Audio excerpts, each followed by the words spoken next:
Hafaday Tirwami, and good evening, Commonwealth. Today is Tuesday, December 4th, 2012. For the first time, we meet two men associated with Delaware firm Saipan Development LLC. In part one of this story, we take a look at their backgrounds and the reasons they give us for coming here. They both say they don't actually work for Saipan Development. Kenneth Mahmood describes himself as an advisor for the LLC and an investment promoter. He works as a sales and marketing representative for Commodore Inc., which sells commercial yachts and ships.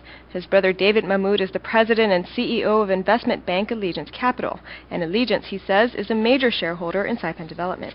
Jason Osbourne says he's here as a consultant for Allegiance.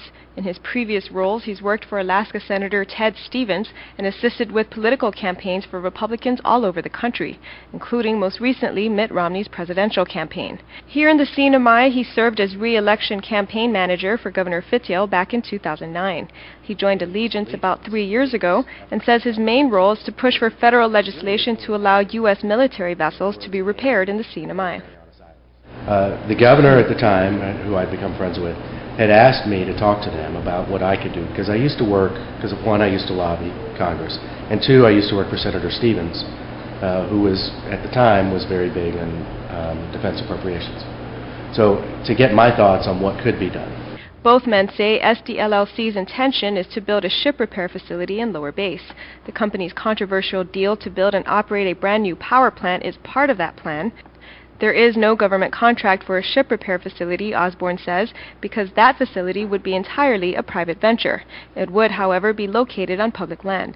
According to Osbourne, their mission in coming to the CNMI is to assess what's happening on the ground in light of a taxpayers' lawsuit recently filed by nearly a dozen lawmakers. The power plant deal is currently under injunction. So our purpose was to come out, talk to as many people as we could, to kind of get a lay of the land, not to try and get some deal to go through, because, quite frankly, the courts are the ones that are going to make that decision. Yeah. So sitting down with elected officials, and talking to them about what their concerns are, doesn't mean that we're trying to push forward a deal, because the courts are the ones that have to make that decision at this point. Osbourne says he's here on Allegiance's, not the CNMI's dime. I was never paid by anybody in the CNMI government. I've never been paid by the CNMI government. Mahmood, for his part, says Saipan Development is footing his bill. The LLC is paying for it, which is only two people, Keyship and Allegiance Capital. Those are the only two people that are involved in the corporations. We've heard crazy talk about the governor's got it, Buckingham's. They're not. There's only two. I'm not even. I don't work for Allegiance Capital. I work for Commodore Inc. I went to Allegiance Capital to get initial funding for this project. This project now belongs to Allegiance Capital and Keyship. Commodore Inc.'s interest, Mahmood says, is to serve as a broker for the proposed ship repair facility. We'll bring you more from that interview tomorrow.